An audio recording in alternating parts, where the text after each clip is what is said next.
А уже сегодня Егор Борисов во время торжественного заседания в стенах Театра оперы и балета в Якутске отметил, что республика вошла в десятку регионов по эффективности деятельности исполнительных органов государственной власти.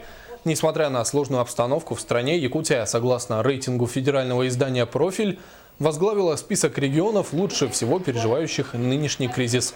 Во многом это благодаря развитию предпринимательства в республике. За этот год мы много сделали, много добились.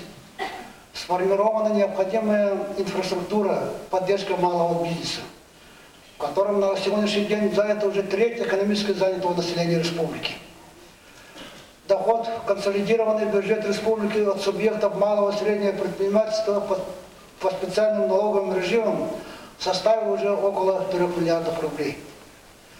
С Министерством Дальнего Востока Российской Федерации заключается соглашение о создании территории опережающего развития индустриальный парк Кангаласа. На торжественном заседании назвали имена главных героев уходящего года, в их числе спортсмены, показавшие высокие результаты на всероссийских и международных соревнованиях, общественники, сделавшие большой вклад в социально-экономическое развитие республики, люди, которые героическими поступками спасли чьи-то жизни во время экстренных ситуаций. Также состоялось вручение грамоты главы республики и президента страны.